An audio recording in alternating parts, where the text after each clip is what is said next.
Hey everyone, तो JEE mains का session 2 का 10 अप्रैल का जो शिफ्ट 1 एंड शिफ्ट 2 का एग्ज़ाम हुआ है उसका मैं कंप्लीट एनालिसिस अभी करूंगा और मार्क्स वर्सेस परसेंटाइल भी बताऊंगा। सो प्लीज़ वीडियो के साथ लास्ट तक बने रहो, क्योंकि एनटीए धीरे धीरे एग्ज़ाम का पैटर्न चेंज कर रहा है। तो अगर आपको अच्छा स्कोर करना है जेई मेंस 2023 के आने वाले एग्ज़ाम्स में, सो प्लीज़ वीडियो को लास्ट तक देखो, ठीक है। तो हम लोग सबसे पहले बात करेंगे मैथ्स के बारे में, ठीक है। ओवरऑल अगर पेपर को बोला जाए तो ओवरऑल पेपर, मैथ्स से पहले हम लोग ओवरऑल बात कर लेते हैं।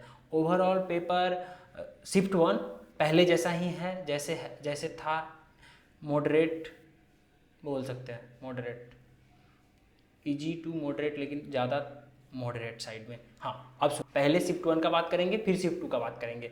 तो शिफ्ट 1 में 10 से 12 डुएबल क्वेश्चंस आए थे जो कि आराम से हो जाने वाले थे, लेकिन बाकी बच्चों का कहना है कि मैथ्स का लेवल थोड़ा सा इंक्रीज हुआ है बाकी दिनों के कंपैरिजन में शिफ्ट 1 में।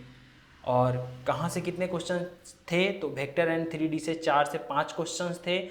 जेई मेंस के जो टॉपिक्स हैं एमआर, स्टैटिस्टिक, ये सबसे क्वेश्चन था, ठीक है। बाइनोमियल थ्योरम के 3 क्वेश्चंस थे फिर से, और प्रोबेबिलिटी एंड पीएनसी से भी 3 क्वेश्चन थे, डिफरेंशियल इक्वेशन से भी 1 क्वेश्चन था, ट्रिगो का 2 क्वेश्चन था, मैट्रिक्स एंड डिटर्मिनेंट्स का 2 क्वेश्चन था, सीक्वेंस एंड सीरीज का 3 क्वेश्चन था, इंटीग्रेशन डिफिनिट एंड इनडिफिनिट को मिला करके 2 क्वेश्चन था, क्वाड्रेटिक, एओडी, कोऑर्डिनेट, हर चीज़ से क्वेश्चन आया है। लेकिन हाँ, वही लेवल थोड़ा सा इंक्रीज हो रहा है। तो इसको हम लोग मैथ्स के पेपर को हम लोग इजी टू मॉडरेट नहीं डाल सकते हैं, ये मॉडरेट टू डिफ़िकल्ट साइड है, लेकिन मॉडरेट साइड ही ज़्यादा है, लेकिन मॉडरेट मतलब पहले रहता था ना इजी टू मॉडरेट, इस बार है मॉडरेट टू डिफ़िकल्ट में मॉडरेट साइड ज़्यादा। तो शिफ्ट 2 का मैथ्स का बात कर लेते हैं। तो मैथ्स, इसका भी मैथ्स सेम उसी टाइप का था जैसा शिफ्ट 1 का था, लेकिन थोड़ा सा लेवल यहाँ पे भी इंक्रीज किया गया है मैथ्स का। अब कहाँ से कितने क्वेश्चंस आए हैं वो जान लो। तो शिफ्ट 2 में आए हैं मैट्रिक्स एंड डिटर्मिनेंट से 2 क्वेश्चन आए हैं, वेक्टर एंड 3D से 3 से 4 क्वेश्चंस आए हैं, बाइनोमियल थ्योरम के 2 क्वेश्चन हैं, सीक्वेंस एंड सीरीज के 2 क्वेश्चंस है, integration definite plus indefinite 2 questions, PNC and probability से 3 से 4 क्वेश्चंस है, जेई मेंस के जो भी टॉपिक है वहाँ से भी क्वेश्चन है। तो क्वेश्चन यहाँ भी हर जगह से आया है, लेकिन थोड़ा सा लेवल इंक्रीज होता जा रहा है मॉडरेट टू टफ में मैथ्स का, ठीक है। शिफ्ट 1 एंड शिफ्ट 2 दोनों का एनालिसिस हो गया मैथ्स का। अब हम लोग आगे बढ़ते हैं, अब केमिस्ट्री का बात करते हैं। तो केमिस्ट्री तो शिफ्ट 1 का इजी टू मॉडरेट ही था, लेकिन थोड़ा सा ट्रिकी था। शिफ्ट 1 में इनऑर्गेनिक का वेटेज ज़्यादा था, फिजिकल में न्यूमेरिकल वगैरह ज़्यादा आ रहे हैं, और रटने वाला पार्ट से भी मेमोरी बेस्ड जो था उससे भी क्वेश्चन थे। यानी कि जिन लोगों ने एनसीईआरटी को पढ़ा होगा लाइन बाई लाइन, रट्टा मारने वाला चीज़, उन लोगों का नंबर बढ़ेगा इसमें, ठीक है। और ये शिफ्ट 1 का हो गया। अब शिफ्ट 2 का केमिस्ट्री के बारे में सुन लो। शिफ्ट 2 का केमिस्ट्री इजी टू मॉडरेट वो भी था, इसमें ऑर्गेनिक के लेस क्वेश्चंस थे, ठीक है, और फिजिकल से थोड़ा ज़्यादा क्वेश्चन था, और फिजिकल में भी न्यूमेरिकल्स वगैरह पूछे गए हैं। इसका भी वही सेम हाल है, थोड़ा सा ट्रिकी था। केमिस्ट्री का लेवल लगभग अप्रॉक्स तुम सेम बोल सकते हो दोनों शिफ्ट में। अब चलो, अब फिजिक्स पे बात करते हैं। तो फिजिक्स भी शिफ्ट 1 में इजी टू मॉडरेट था, लेकिन मॉडरेट साइड ज़्यादा था, लेकिन बाकी के शिफ्ट में जो आए थे वो इजी साइड ज़्यादा था। इजी टू मॉडरेट का ग्राफ अगर यहाँ से यहाँ है, ठीक है, ये इजी है, ये मॉडरेट है, तो हर बार पेपर यहाँ पे रहता था, यहाँ पे, लेकिन इस बार का जो पेपर है वो इधर 10 अप्रैल का पेपर।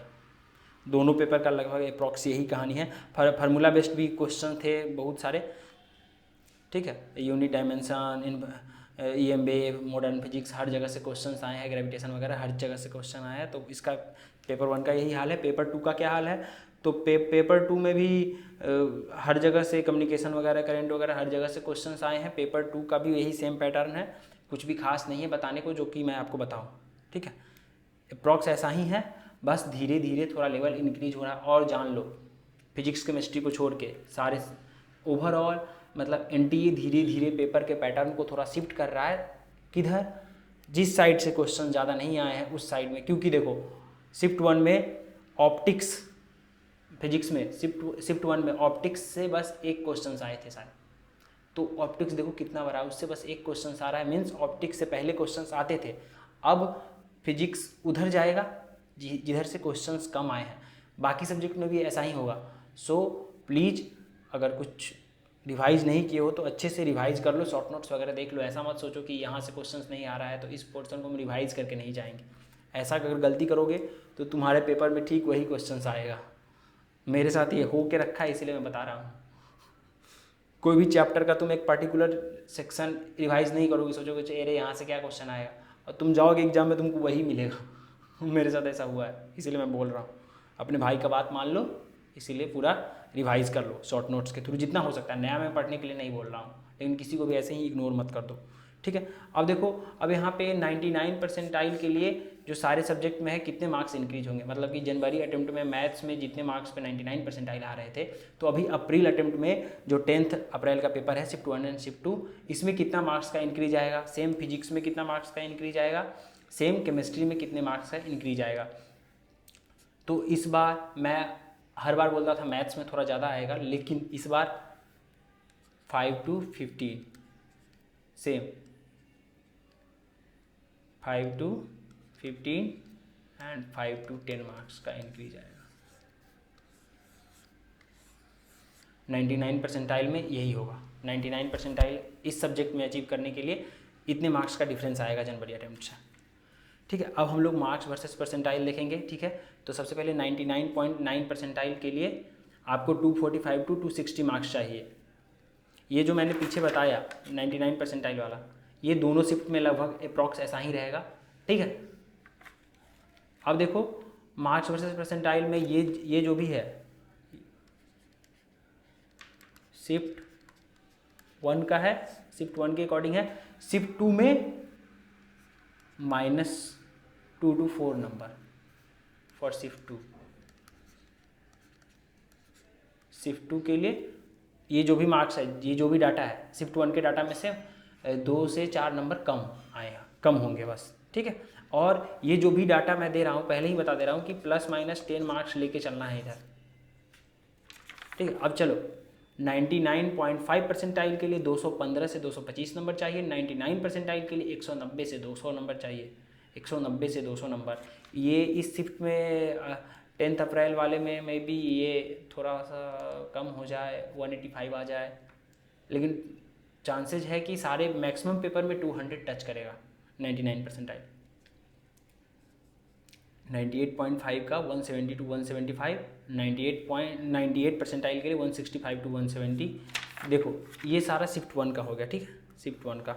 और शिफ्ट 2 में तुम ये जो सेम डाटा है ना, इसमें से -2 करके लिखते जाओ सेम परसेंटाइल के लिए, तुम्हारा आ जाएगा, ठीक है। उतना ही होगा, क्योंकि मैथ्स का थोड़ा लेवल इंक्रीज था, बढ़ा हुआ था, इसीलिए 2 मार्क्स मैंने घटा दिए हैं सेम परसेंटाइल पे। ये 2 मार्क्स बस इधर ही घटेंगे, नीचे तो डिफरेंस नहीं आएगा। 98 परसेंटाइल के बाद शिफ्ट 1 एंड शिफ्ट 2 दोनों का डाटा सेम रहेगा, ठीक है। देखो 97 परसेंटाइल के लिए 145 to 155, ये दोनों अटेम्प्ट के लिए, ये दोनों शिफ्ट के लिए, शिफ्ट 1 एंड शिफ्ट 2 दोनों के लिए, क्योंकि नीचे पेपर में थोड़ा सा वेरिएशन आने से नीचे उतना फ़र्क नहीं आता है, नीचे लगभग एक तरीके का सेचुरेशन होता है।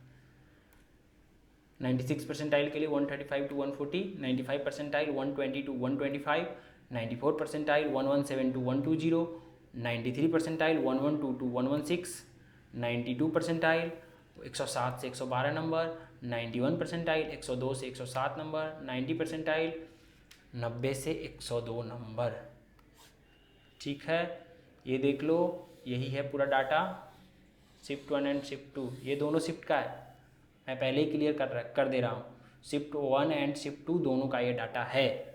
मार्क्स वर्सेस परसेंटाइल का 97 परसेंटाइल के बाद शिफ्ट 1 एंड शिफ्ट 2 में कोई भी चेंज नहीं आ रहा। तो देखो ओवरऑल बात क्या है कि पेपर के पैटर्न में ज़्यादा कुछ भी चेंज नहीं आ रहा है, वैसा ही है, वैसा ही चल रहा है। लेकिन जहाँ से क्वेश्चंस नहीं आए हैं उधर एनटीए शिफ्ट हो रहा है।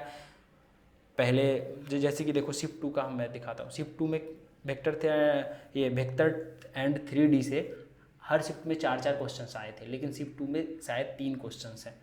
मुझे 3 से 4 बताया गया है, लेकिन मोस्ट प्रोबेबली 3 ही क्वेश्चंस हैं वेक्टर 3D के। तो थोड़ा सा इधर का वेटेज कम हो रहा है, और जिधर से ज़्यादा क्वेश्चंस नहीं आते थे उधर, जैसे कि डिफिनिट इंटीग्रेशन से एक भी क्वेश्चंस नहीं आया था, डिफिनिट या इंडिफिनिट 6 अप्रैल का जो एग्ज़ाम था उसका जब मैंने एनालिसिस किया था तो उसमें डेफिनिट या इनडेफिनिट कन्फ्यूजन है, लेकिन कोई एक पार्ट से एक भी क्वेश्चन नहीं था और इंटीग्रेशन से टोटल एक ही क्वेश्चन था।